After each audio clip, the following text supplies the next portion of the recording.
At GLA University, we make the way. We inspire. We are a family bound by a common bond. We lead. We innovate. The record breakers. The chair makers. The dreamers. GLA University. Whether the goal is to get a job or to create a job. तो आप देख रहे हैं अभी news और हम लोग मौजूद हैं मथुरा के विश्राम घाट पर और मेरे साथ में आज है वो टीम जो कि यहाँ पर बाढ़ग्रस्त इलाके में, यानी कि जब यमुना जी में बाढ़ आती है, जलस्तर बढ़ जाता है, तो ये टीम काम करती है। और ये टीम जो है नई बनाई गई है, नए युवाओं ने एक नई सोच के साथ में इस टीम का निर्माण किया है।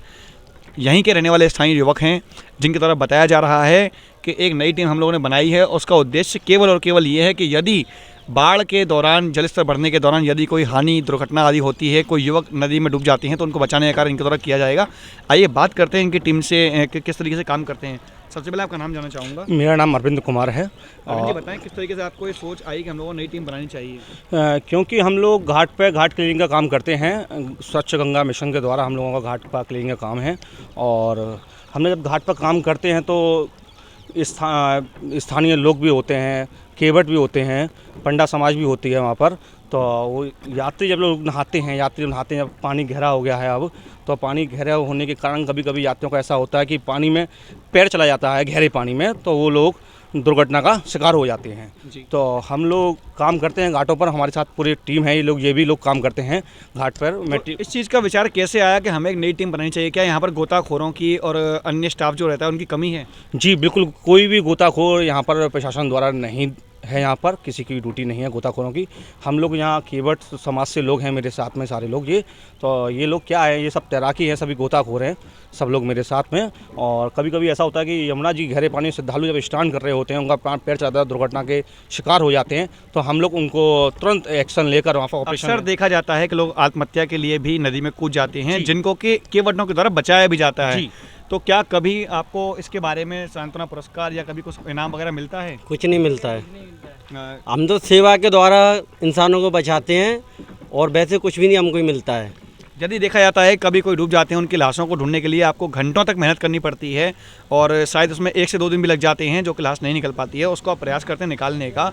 जब उसको निकालते हैं तो क्या सरकारी तरफ से आपको किसी प्रकार की सहायता राशि आदि दी जाती है? कुछ भी नहीं दी जाती। हम तो सेवा करते हैं बस यमुना जी की। कोई भी लोग डूबता है तो हम निकालते हैं। क्यों क्या उनके साथ वाले बहुत रोते हैं, उसके बाद में उनको निकाल के उनको दे देते हैं। हमारा कोई किसी से ऐसा कितनी बार हुआ है कि आपके सामने ही लोगों ने छलांग लगाई है? काफ़ी बार हुआ है, कम से कम 10-12 तो हमने ही बचाए हैं। और लोगों को बचा के सीढ़ियों पे रख देते हैं, पर उनके घर वाले आते हैं, बहुत रोते हैं। 24 घंटा हम लोग गोताखोरी करते हैं इधर। तो देखिए मेरे साथ में टीम के और भी सदस्य मौजूद हैं जिनसे कि हम बात करेंगे कि आखिर उनको इस बात की भावना कैसे जगी कि हमको ये कार्य करना चाहिए। सबसे पहले आपका नाम बताएं। विष्णु बताएं कि आखिर आपके मन में ऐसा क्यों आया कि हमें लोगों की जान बचाने के लिए ऐसा एक कार्य करना चाहिए कि हमें एक टीम बना करके यमुना में उतरना चाहिए और अगर कोई दुर्घटना होती है या घटना होती है तो उसको बचाने के लिए सबसे आगे आना चाहिए। ऐसा क्यों? क्योंकि हम यहीं पे नाव चलाते हैं, हम केवट लोग हैं, इसीलिए हम थोड़ा, हमारा माता पिता सब यही कहते हैं कि किसी कोई डूब रहा हो तो बचा लेना उसको। मतलब तो यहाँ पर जब कभी भी दुर्घटना होती है तो आपके सामने अब तक कितनी दुर्घटनाएं हो चुकी हैं? बहुत हो चुकी हैं।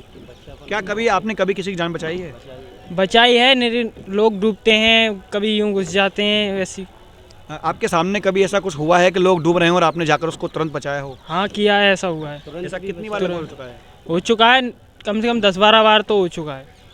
तो आप देखें कि लगभग 10-12 लोगों की जान तो ये अकेले विष्णु ही बचा चुके हैं। और जो टीम है यहाँ पर, इस टीम के द्वारा लगातार ऐसे कार्य किए जाते रहे हैं कि जो व्यक्ति या तो दुर्घटनावश नदी में डूब जाते हैं या फिर सुसाइड करने के लिए नदी में छलांग लगा देते हैं, उनको भी बचाने का इनके द्वारा प्रयास किया जाता है। तो आइए हमारे साथ में मौजूद हैं एक और व्यक्ति, इनसे बात करेंगे कि आपके मन में ऐसा विचार क्यों आया कि हमें एक नई टीम बना करके एक नए जोश के साथ ये शुरुआत करनी चाहिए?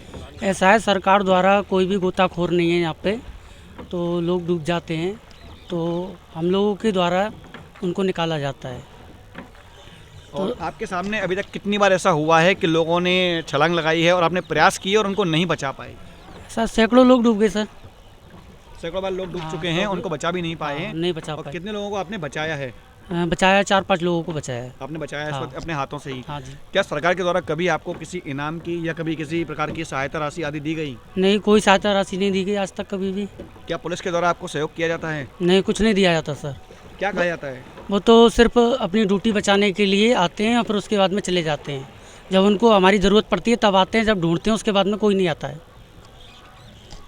तो देखिए कि हम लोग इस वक्त मौजूद हैं मथुरा के विश्राम घाट के समीप यमुना नदी में, जहाँ पर कि इस वक्त लगातार यमुना का जल स्तर जो है बढ़ता जा रहा है और ये जल स्तर अभी लगातार 2 से 3 महीने तक बना रहेगा, क्योंकि ये बाढ़ का समय है। ऊपर पहाड़ों में बरसात हो रही है और बरसात का पानी नदी के किनारों पर होता हुआ, नदी के किनारों को ख़त्म करता हुआ, धीरे धीरे मिट्टी को काटता हुआ आगे बढ़ता है, जिसमें कि सैकड़ों पशु और मानव, पेड़, वृक्ष, पौधे आप देख सकते हैं। मैं आपको पीछे दिखाना चाहूँगा कि ये सभी पेड़ पौधे जो बिल्कुल तटीय स्थानों पर होते हैं वो उखड़ के आ जाते हैं नदी के साथ में ही। इनके साथ में ही आते हैं तमाम जीव जंतु और ऐसे व्यक्ति जो कि किसी कारणवश डूब जाते हैं या गहरे पानी में उतर जाते हैं नदी में स्नान करने के दौरान। जैसा कि मैं आपको बताना चाहूँगा, कल ही मथुरा के गोकुल बैराज के समीप एक हादसा हुआ था, जिसमें कि 4 युवक तैरने के लिए नदी में उतरे थे, नहाने के लिए, स्नान करने के लिए, और तैरते हुए ही उनमें से बताया जाता है कि 2 या 3 की मौत हो गई, मृत्यु हो गई, और उनमें से एक व्यक्ति को बचा लिया गया। जो कहीं ना कहीं पर मैं आपको बताना चाहूँगा कि एक ऐसी जिम्मेदारी इन लोगों ने ली है, एक प्रयास इन लोगों के द्वारा किया जा रहा है, ऐसा प्रयास जो कि लोगों की जान बचाने के लिए सहायक होगा।